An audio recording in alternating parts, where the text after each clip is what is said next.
Adobe Radio, the future of alternative. We all know that it's called the bionic, the bomb, the pop, the blow, the black, the herb, the sensei, the chronic, the sweet Mary Jane, ganja, spliff, reefer, the bad, the Buddha, the homegrown, the ill, the Maui Maui, the method, pop, lethal, turbo, Thai, shake, skunk, stress, wacky, weed, blaze, the boot, dime bag, Scooby-Doo, Bob, bogey, backyard boogie. Woo! Yeah! It's the Golden Red Wheat Show. That's Yes. And that's Sasha. And we are live on Adobe Radio, the first show of 2026. That's what we're doing right now. We are live on different coasts again, unfortunately, but live nonetheless. We try to stay live and be live all of the time.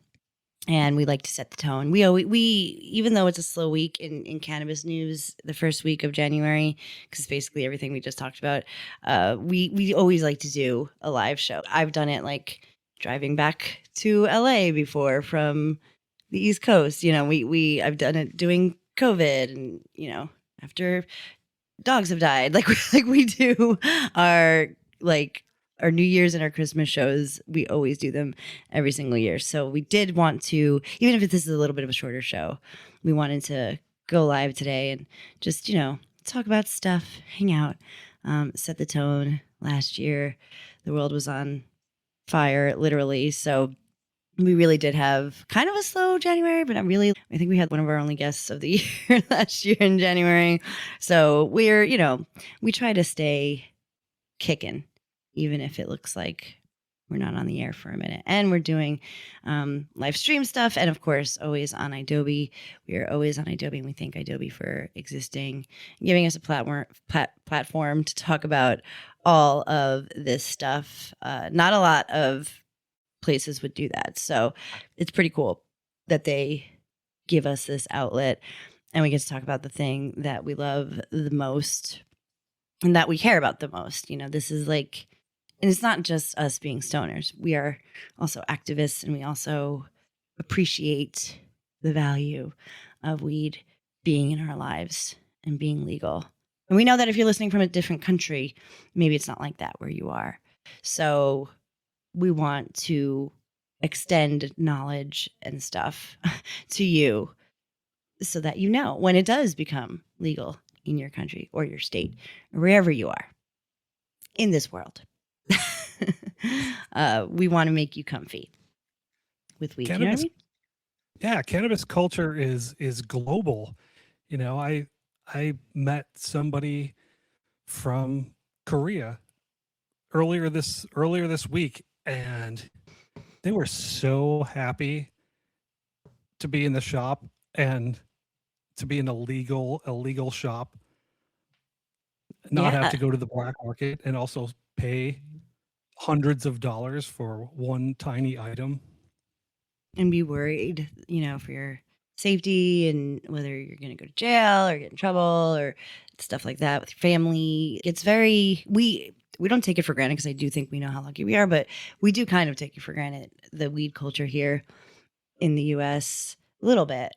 Even the states where it's not legal, I feel like we do have kind of a bustling culture here. So trust us, we know how lucky we are. And that's why we do the show, really, is because we just want the masses to understand that weed is accessible and it's not scary.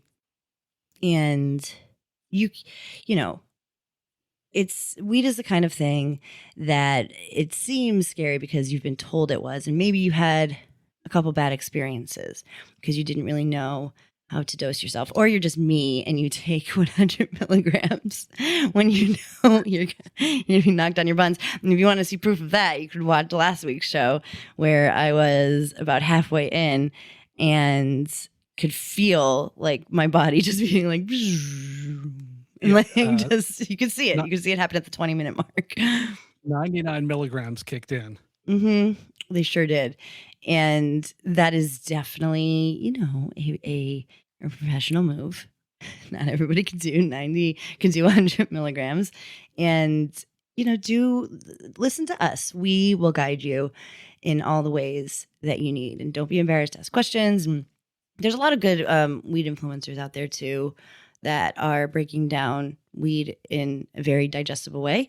And we're glad to be among them and among the first, because we were just talking about it before we were in the way that we were. Not like anybody copied us, but I'm just spraying. We were given the science factuals way back when. We weren't just silly beans, silly stoners. We are silly stoners, but we're so much more. And we're celebrating 10 years this year of doing this show. So that's very important to us. We'll be running it back a little bit this year and taking strolls down memory lane and stuff. And one of our first shows, actually, one of our first few shows, was a dab show. We definitely, I think it was like our fourth or fifth show on Adobe. I think. Oh yeah, we definitely we did the dab show. We brought on Poppin Barkley. Yes, we did.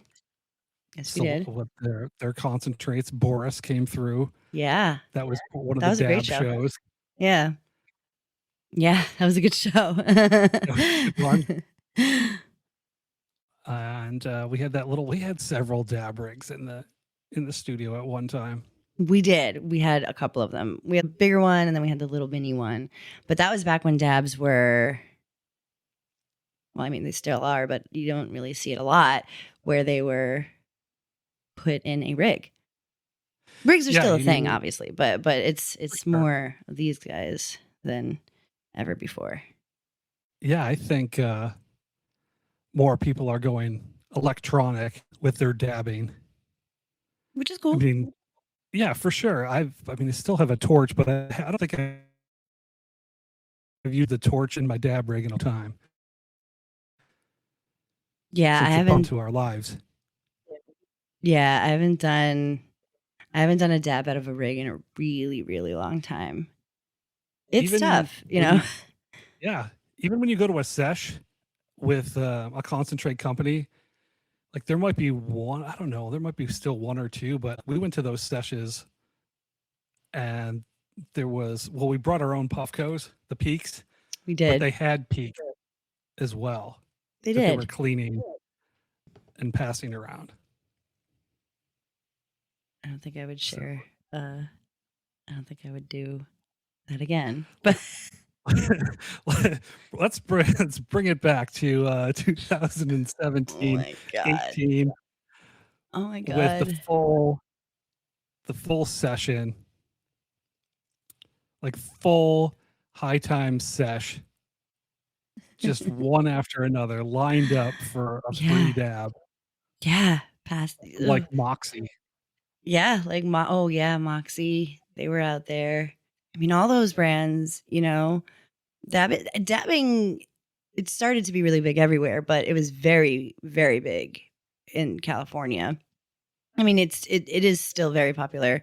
I think we have to be careful because if we could, I think there is a thing as over dabbing or overusing concentrate. I really do. I think it's like, if that's all you do, that's totally cool. But I do feel like it's just, I mean, for me anyway, I do feel like I do hit a point where I'm over dabbed. So I try to just do it. I try to just dab either once a day or like once every couple of days. It's not my main method of consumption. That said, I am really excited for this. I was really excited because you got me my Puffco Peak, right? No, Pivot.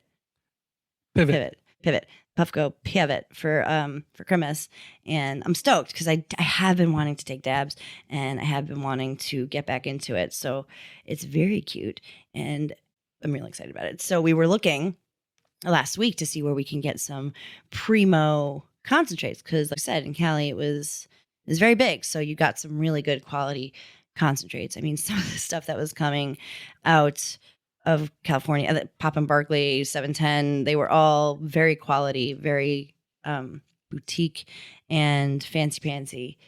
concentrate. So I was curious what New Jersey had to offer. And we found very quickly 710 Labs was right in my neighborhood, which was pretty neat. So we did go to the dispensary last week called the Nile. We talked about it last week, but this week I wanted to try another one. And they're priced differently than they are in LA, but that these are expensive in LA too. Like, what's a gram of For sure. 710 in LA? Anywhere from probably 75 to 150. Yeah. See, this was 120. And this is Percy Batter Lemonheads number 4. So I feel like that's pretty fairly priced, Yeah, it was 120. Yeah. Yeah. And it was on sale. But I'm going to open That's it because I've been waiting. Yeah. Now 710 does that thing where they vacuum seal it and it clicks or whatever, it is. Ooh, it smells really good. Oh my God, this smells really good. I wish you could smell it. Sealed. Oh, that looks great. Mm. Hold it closer to your face. Oh, look at that. Beautiful. Oh, you're doing the hot knife thing? I've got my hot knife in play. I forgot mine downstairs. God damn it. This is Diesel. Diesel's the grower? It's a 710 Labs Diesel. Oh, it's 710. Oh. Yeah. It's a Great White Shark, Super Silver Haze, and Sour Diesel cross. That sounds really good. It smells very hazy and diesely. They get another drop. All right, I'm going to use my hot knife. See if this works. Yeah, TS is doing this method that he actually taught me about. I guess it's exactly what it sounds like is... What'd you do? I was trying to do it for the camera, and I was a little off, but I got it mostly in there. But I almost dropped the whole dab on my keyboard. Well, that would have been cool. Dabbing is messy. Yeah, that's something that you can count on.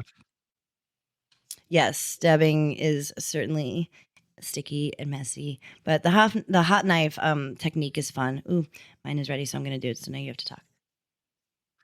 Okay, mine is almost ready. It's lighting up. Looks like you got a knife. Yeah, I have it on. Same on low. There we go. Fire in the hole. This is very good. Wow. This is very good. This is delicious. Okay, I'm going to finish my dab and then I'm going to tell my delivery story. Okay. This is hitting all of the sour notes and haze. Wow. Wowzers.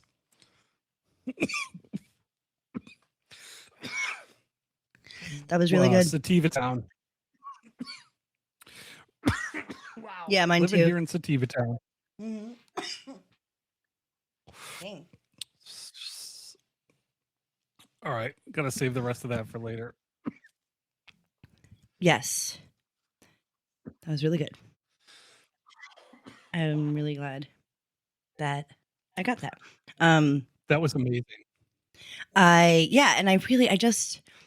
wanted to see, and that's the thing.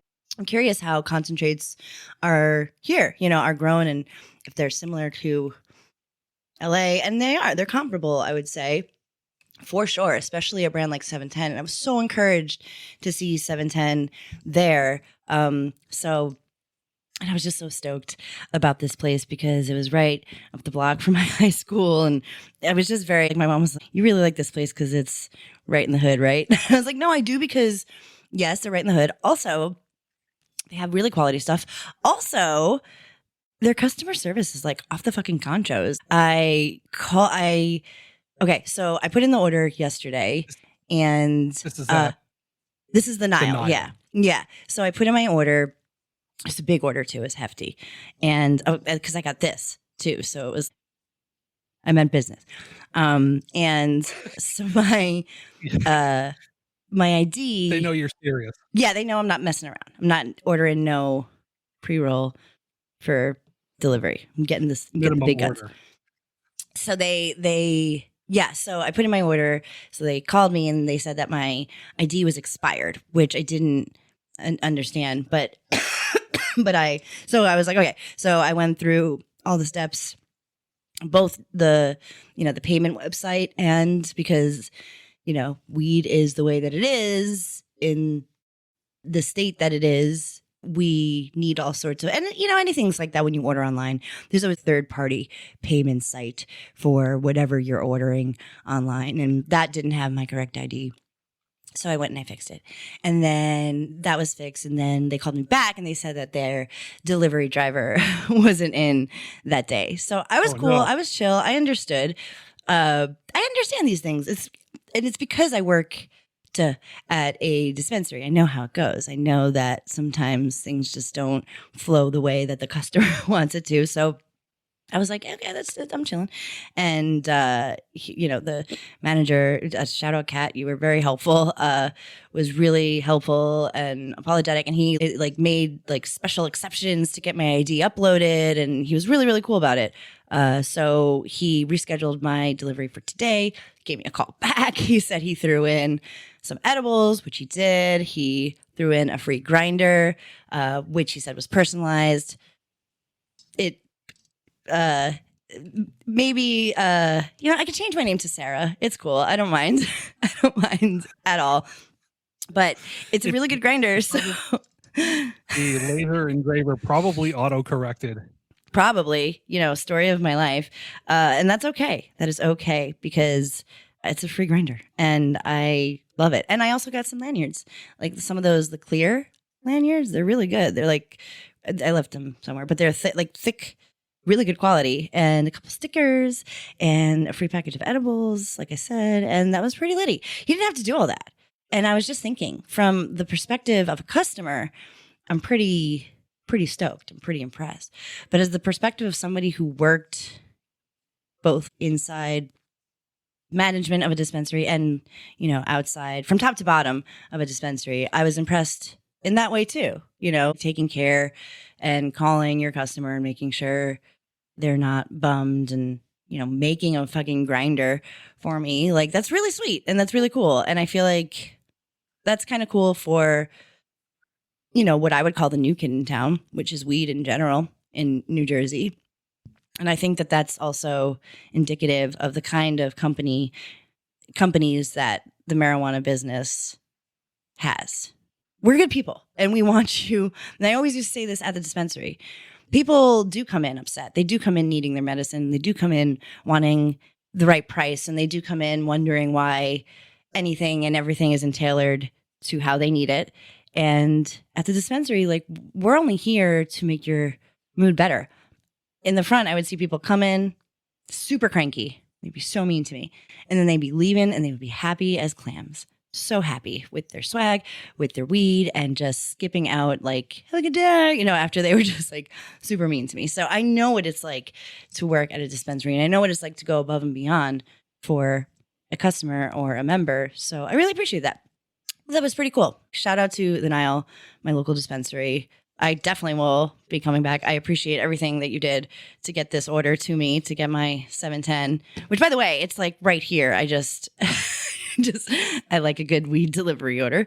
And I was really impressed by all that jazz, and impressed by having 710 in general. I didn't think I'd be able to get this stuff out here. And I was willing to try the local color too. I would totally try a locally grown and ran concentrate.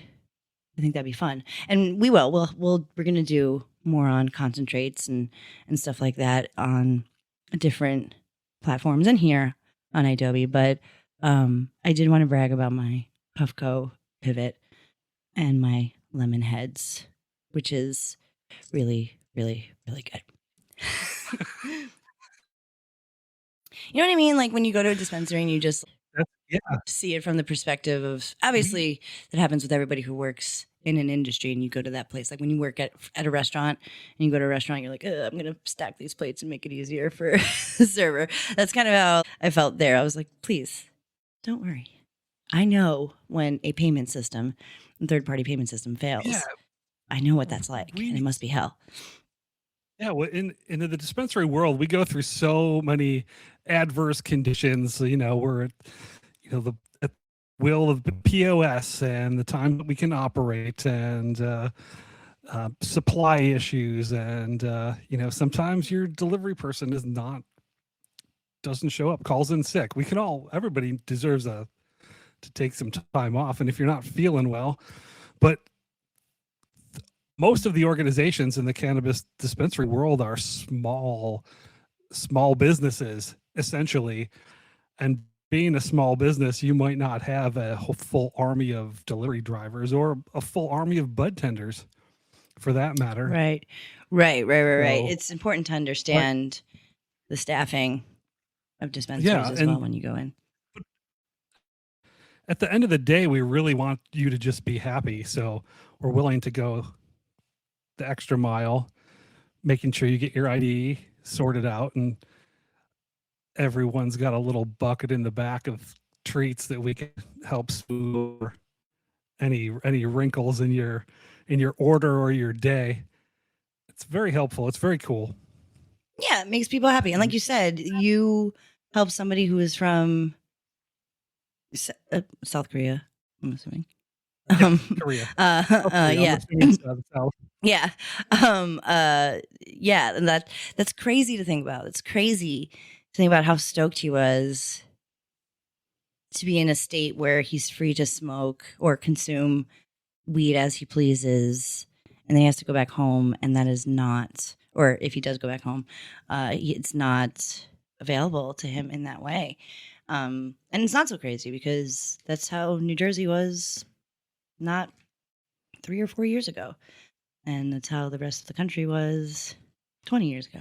So it's definitely still stigmatized and still not legal in a lot of places. But then you can go to California or come to New Jersey and New York and have all these places have exactly what you want. And you'd pay top dollar for it too, because you can't get it back where you're at. I would pay $1 million to get 710. I'm so stoked. I was just like, take all my money. It'll take 50 years to deliver. I don't care. I just want it. So yeah, I'm grateful for that. And that feels good to be able to, excuse me, be a part of that and also enjoy it and stuff. So yeah, shout out to Dabs and shout out to the Nile, to your local dispensary, to your local bud tender.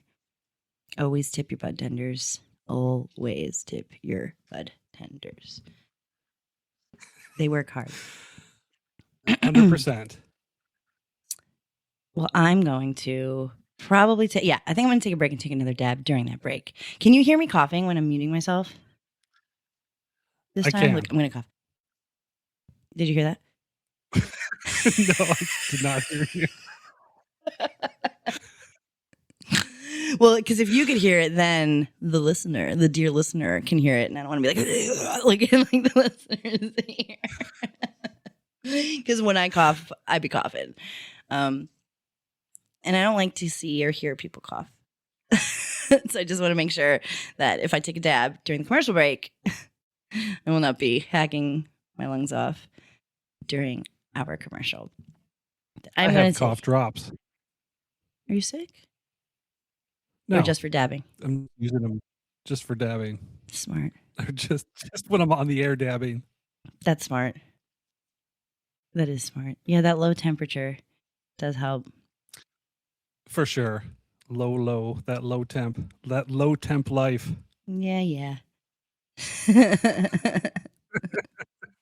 I know it's true, but I'd like to sizzle a little bit. Maybe for the second run or the third run. Yeah. When you're winding down. For sure. All right, we're gonna take a quick break, and when we get back, we'll do some United States of cannabis. That'll be run of the mill, but we're gonna expand on it. So don't worry. Don't worry. We'll be right back. The nerds will be right back. It's never too late to join the sesh. Yo, pass that here.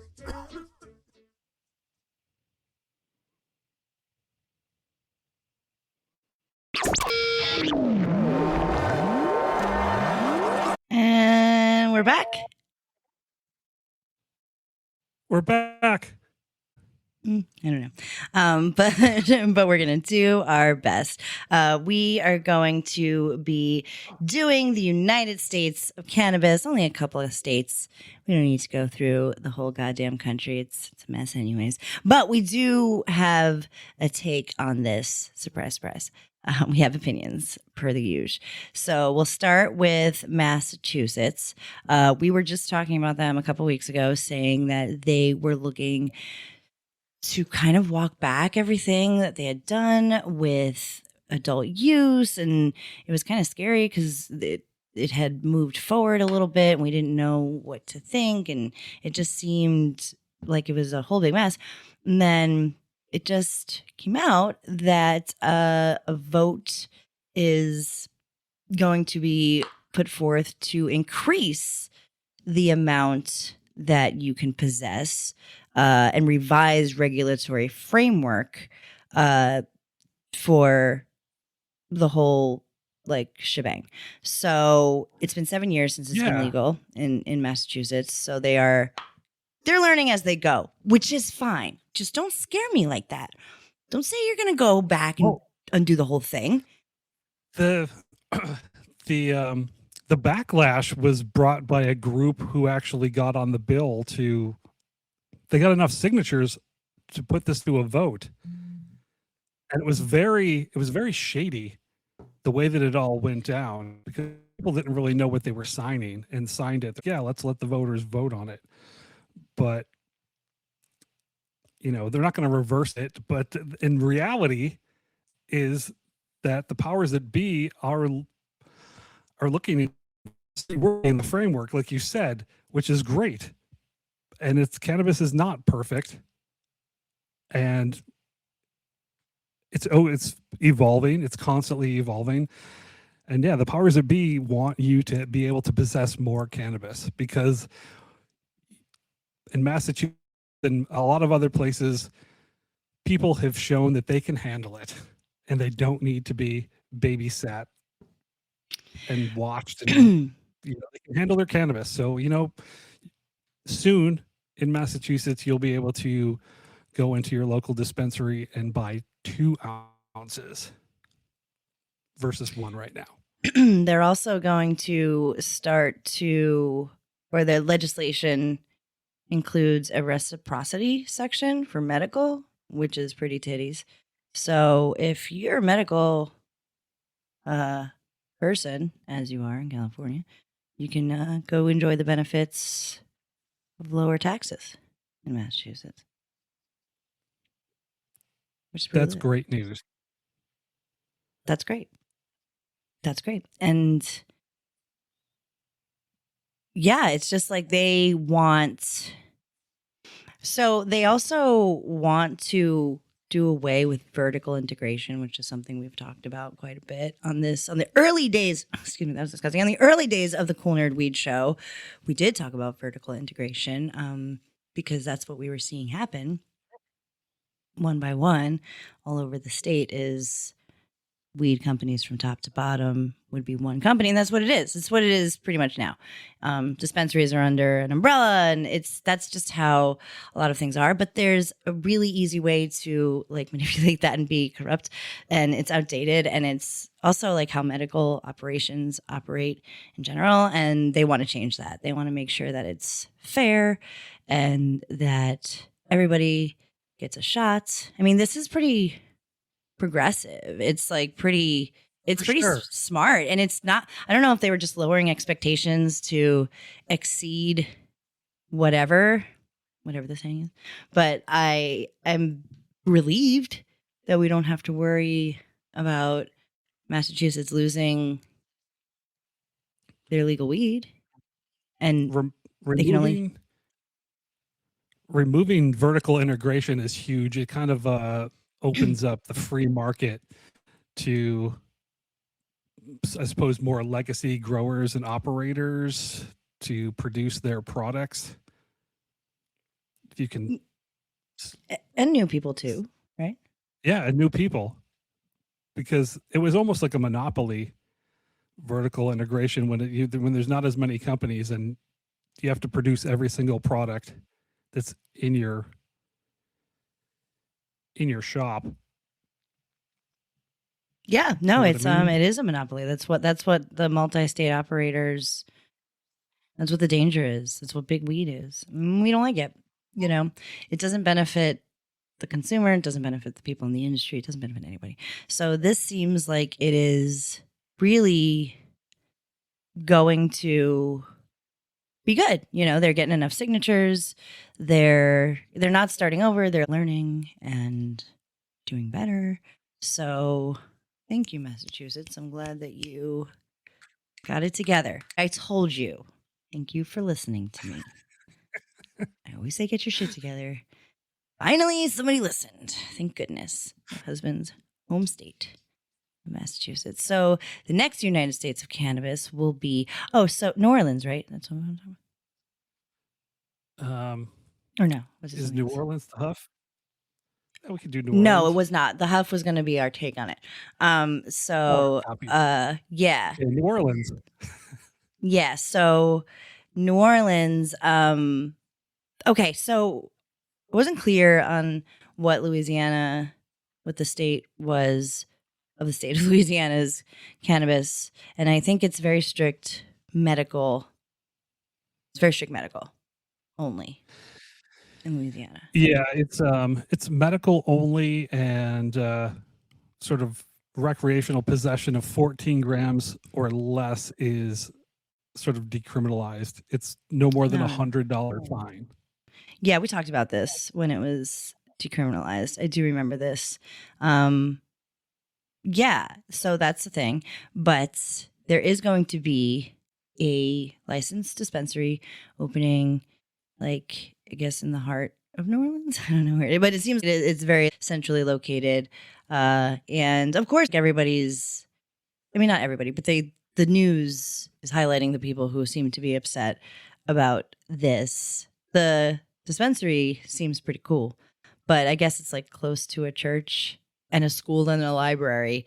I mean, not for nothing, but I love going to the library when I'm high. So I don't know. Maybe there's a problem with me, but the library is the best place to be after you have gotten properly stoned. So that part, come on, man. You kill me. But The school, smell of of course, you books don't want weed around kids. and Obviously. air conditioning. Yes, the I think library. you'd probably be hard pressed to find a location that wasn't near a church in New Orleans. Right. Right. 100%. And the school part, you don't want to, I think that was that's usually in the law when the law is written for adult use anyway. Don't be near a school, which sure. I mean, it's 21 and What's over, the so no kid is cut. And also, usually medical dispensaries have very strict rules about smoking outside or consuming in a place that's open. So I just feel like these are not to invalidate these residents' feelings. Their feelings are valid, but it's not a concern when a medical dispensary is opening up. Now, that's not to say that it can't be, a little rough. I'm thinking Melrose and cookies, but that was a whole different story, that got out of hand. yeah the NOLA medical cannabis system is a little bit more strict. So much more strict. There's not going to be a ton of foot traffic, and there's not going to be people outside smoking blunts in the middle of the street. I don't think. I don't know. I would like to see what happens within about 6 months or to a year of this dispensary being open, but I don't think residents should be concerned. And I wish the news would highlight this instead of being like concerned citizens are concerned and then concerned citizens are concerned. Because yes, you'll have those people, but wouldn't it be cool if the news was like, and medical marijuana or medical cannabis is available to New Orleans residents? That would be great because it is. And that's great. Yeah, In Louisiana, that's pretty goddamn cool. that's the story right there. Is they have access in New Orleans. Finally, somebody's opened up. That's the Yes. lead, not Not the concerned the citizens who concerned didn't legal. really sound that concerned anyway. When, like, the quote that they pulled, I don't know, she kind of sounded not concerned. So I don't really know if this news story was well. No offense to the Can I read it? WDSU New Orleans, but I think the Should I read nerds the just concerned citizen quote? honestly, I mean, yes, you know what? Go for it. This is a dramatic reading of a concerned Yes. New Orleans citizen about a dispensary that's opening. I am concerned what is going to be the future of that. What will happen if the city planning commission says that that's not a good place for it? What happens then? What did she mean? Unquote. And we watched it too, and I still don't know. I mean, bless her heart. I mean, I'm sure she got, maybe she got a little flustered. The camera was in her face. But I'm not clear if she doesn't want weed in her town. And if she doesn't, she's again, like I said, she's valid for feeling that way. You can feel however you want. I just wish that the news would have spun it in a different way. That's what I wish. So yeah, that was our United States of cannabis. I think we're gonna take a break and then attempt to do a huff and puff. If it doesn't work, it doesn't work. We did our best. But and we got through 46 minutes of a show. And we're live on Adobe Radio. And that's really the most important thing. You know what I mean? The final Huff and Puff with TS and Sasha. Yes. It is the final Huff and Puff at this moment with TS and Sasha. We are just thinking, we just have a couple minutes to think. And it's just so weird how we talked about 3 different states or 2.5 different states and how they're so back and forth with their legislation and messaging, just general messaging, that it's a little bit confusing. It's a little bit confusing to know where we stand in the industry. Are we being welcomed like we were a few years ago, like when we started the show, even though we were under the same regime, basically? I still felt like weed was progressing. Or is it this weird reefer madness that I honestly think the government is manufacturing, but that is happening because it is happening? Are we still there? Like, if you look at Marijuana Moment, which is where we go for a lot of our prep, some articles are like, yay, weed is great. Some articles are like, the DEA says boo. Some articles are like, there's medicinal evidence federally backed saying that it's good for pain. And some articles are like, oh, the rescheduling is still pending or whatever. So it's hard to know where we stand. We're still in a golden age. I do still believe that, but it is confusing. It's a little confusing. Yeah, I feel like politics in general and the way of the world is everything swings to the left, and it swings back to the right. And right now, things are swinging back to the right. True. And it goes true with everything, and with cannabis too. We've had a brief swing to the left. We still have that progression and that momentum going and building. The force is out there. Like, there's forces against it constantly, against cannabis. Why? The prohibitionists won't go away. And we know why. We know why a lot of things are the way they are in this country. And obviously, the war on drugs is a class war, a race war. It is a made up, manufactured war to get everybody in trouble. And by everybody, I mean people who just want to use weed as something to aid them to feel better or to get through, and that's what, it's just been such a great alternative to drinking too. And I think it's such a big indicator on why we're getting this messaging and why we're being told that it's bad for us, is because alcohol companies are very, very important to our country and all over the government. Everybody makes money from alcohol companies and tobacco companies too. So they're seeing what's happening and saying, well, how do we prey on this? And I think that's getting across. That messaging is getting across. It's still scary to some people. Some people, I am proud of so many people that I know, who are like my family, my whole ass family. Almost every single one of them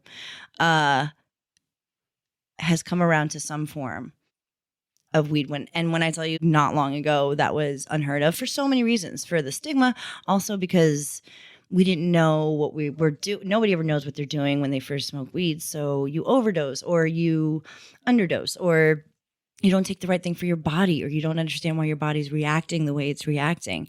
That's really important to understand. I think Riley on TikTok, Cannabicam, we always talk about her. She's fantastic. We had her on the show a long time ago during COVID.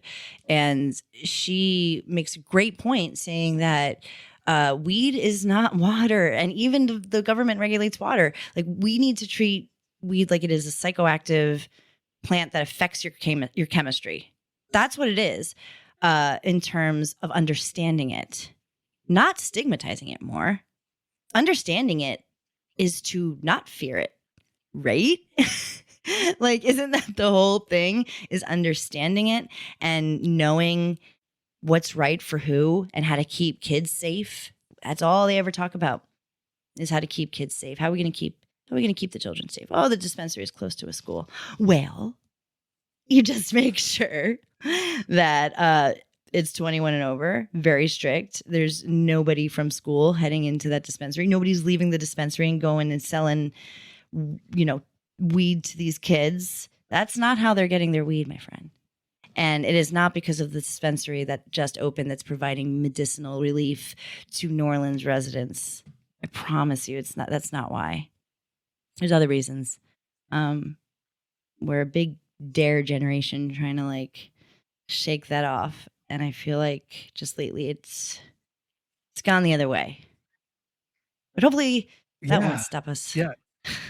Is there a new dare program going? I don't think it's that. You and I, well, this is a funny story to close out the show. We were at my sister's house and it was just about to be dinner time, and I wanted to do a pre-dinner smoke. So my little baby niece who's 3, and a parrot was in the middle of you and me. So I was facing her direction and I was like, oh, you want to go smoke? And just like you would say, you want me to pour you a glass of wine? You could say that in her direction and that wouldn't be a second thought. I said that and then she repeated it and said, yeah, I want to go smoke. So now you were dying. I was dying, trying not to laugh or make any kind of, it's like holding it in. And now, because of weed being where it is, we can say that's something that grown-ups do. That's just like we used to with drink, or just like we do with drinking. Now, because it's normalized, I don't have to feel like a criminal for saying that. I don't have to feel like a criminal for even having it. It is legal. I do it responsibly. I am far away from any child. Whenever I smoke weed, I am very far away from children, as you should be too. We went out in the freezing cold. Always. We will freeze our lungs out to go outside. It's just something that comes with the territory. So we are out of time, but I did want to point that out, that weed is okay enough to say in front of your niece.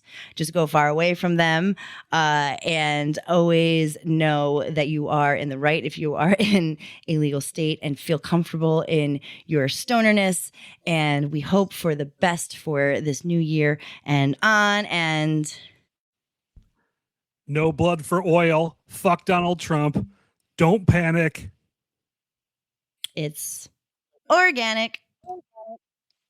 Give it up for Adobe, everybody.